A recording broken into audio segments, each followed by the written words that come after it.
Olá, sabe, é uma ideia bem interessante de se pensar. Mesmo Deus sendo infinito e nós finitos, ele escolheu compartilhar um pouco da essência do caráter dele com a gente. E é exatamente sobre isso que vamos conversar hoje, mergulhando no que a teologia chama de atributos comunicáveis de Deus. Basicamente, são qualidades divinas que, de uma forma mais limitada, claro, também podem aparecer em nós. Bora descobrir quais são elas?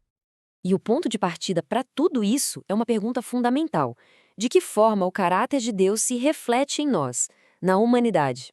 É essa questão que vai ser o nosso guia, sabe? Ela amarra essa conexão entre o divino e o nosso potencial humano. Então, para a gente entender isso direitinho, nosso caminho vai ser bem claro. Primeiro, a gente vai ver o que é essa tal natureza divina compartilhada.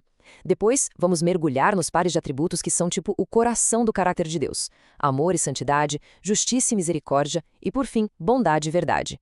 E para fechar com chave de ouro, vamos ver como tudo isso se aplica na prática, no nosso dia a dia. Vamos começar então pelo primeiro ponto, a natureza divina compartilhada. O que isso quer dizer na prática? Essa ideia de que a gente pode refletir quem Deus é. Olha só, o conceito-chave aqui é o de atributos comunicáveis. Pensa neles como se fossem as qualidades do caráter de Deus, que, claro, nele são perfeitas, mas que foram feitas para serem refletidas em nós, sabe? Como se a gente fosse um espelho, mesmo que um espelho imperfeito refletindo um pouquinho dessa luz. E essa distinção, gente, é fundamental. Pensa assim: em Deus, esses atributos são a fonte, o original, são perfeitos, infinitos. Já em nós, eles são um reflexo, um presente que a gente recebe de forma limitada. Entender essa diferença é a base para a gente conseguir avançar. E tem uma frase do teólogo High S. Dunning que resume isso perfeitamente. Ele diz que esses atributos revelam o coração moral de Deus. Ou seja, não é só uma lista de características, não. A gente está falando da essência, do núcleo do caráter divino. E bem no centro desse coração moral, a gente encontra dois atributos que são o alicerce de tudo: amor e santidade. Eles são a base para todo o resto que a gente vai ver. Vamos começar pelo amor. A fonte que a gente está usando destaca aquela passagem super conhecida de um João que diz Deus é amor. E a chave aqui é entender que isso não quer dizer só que Deus age com amor. É muito mais profundo. O amor é a própria essência dele.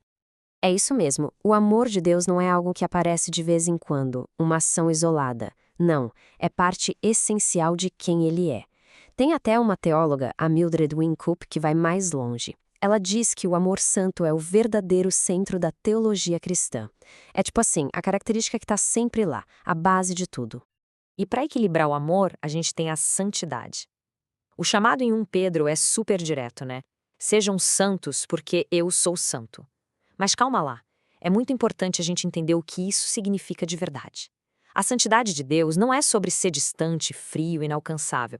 Pelo contrário, é sobre pureza moral absoluta, sobre integridade.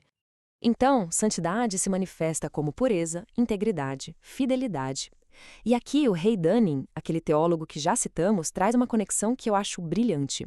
Ele descreve a santidade como a perfeição do amor. Olha que legal. Isso mostra um Deus que consegue ser, ao mesmo tempo, totalmente puro e super próximo. Ok, agora que a gente viu a base, vamos para a nossa terceira parte e entender como esse caráter se mostra na prática. Chegou a hora de falar de justiça e misericórdia, o caráter de Deus em ação. Quando a gente fala da justiça de Deus, o Salmo 89 diz que ela é a base do trono dele. É algo muito sério. Mas atenção, é um erro pensar nisso como uma justiça fria que só quer punir.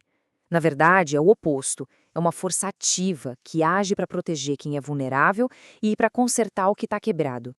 O foco dela é esse: proteger, restaurar e, no fim das contas, salvar. E o teólogo Kenneth Grider diz algo muito importante: a justiça de Deus nunca vem sozinha, ela sempre anda de mãos dadas com a graça. A grande sacada aqui é a seguinte: o erro tem consequências sim, mas a pessoa que erra nunca é abandonada. E de mãos dadas com a justiça vem a sua parceira inseparável, a misericórdia. O Salmo 103 diz que o Senhor é misericordioso e compassivo. A imagem que a nossa fonte usa é muito boa. A misericórdia é o amor em movimento. É uma força que vai atrás, que busca alcançar quem mais precisa. É basicamente a expressão ativa do amor de Deus na direção da nossa fraqueza. O teólogo Thomas Oden tem uma definição para isso que é de arrepiar. Ele diz que é o amor que se recusa a desistir. Pensa nisso. O caráter de Deus, com toda a sua grandeza, se inclina na direção da nossa fragilidade. Certo? Seguindo em frente, vamos para o nosso quarto ponto. Bondade e verdade. Aqui o papo é sobre a natureza confiável de Deus, sobre a consistência dele. Tem um convite no Salmo 34 que é quase uma experiência física, sabe? Provem e vejam como o Senhor é bom. Isso mostra que a bondade de Deus não é uma ideia abstrata, lá longe. É uma força ativa que sustenta a gente e que está disponível para todo mundo o tempo todo. É uma bondade que sustenta, que perdoa, que guia. E o teólogo John Wesley chamou isso de graça preveniente. É uma ideia incrível que diz o seguinte: a bondade de Deus chega até nós antes mesmo da gente pensar em procurar por Ele. É Ele quem sempre dá o primeiro passo na nossa direção.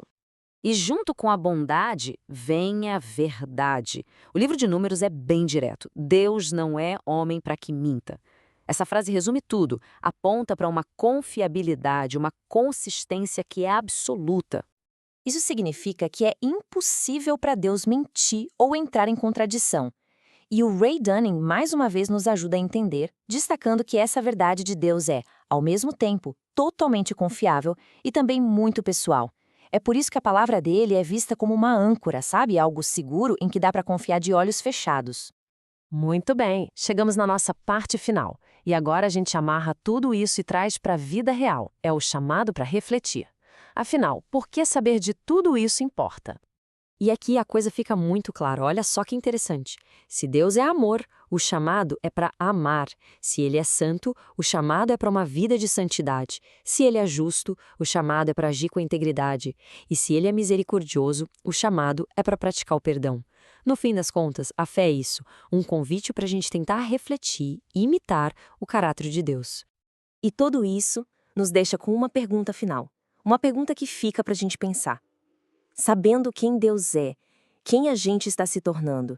É uma pergunta que tira o foco só da teoria e joga luz na nossa própria jornada de transformação de caráter.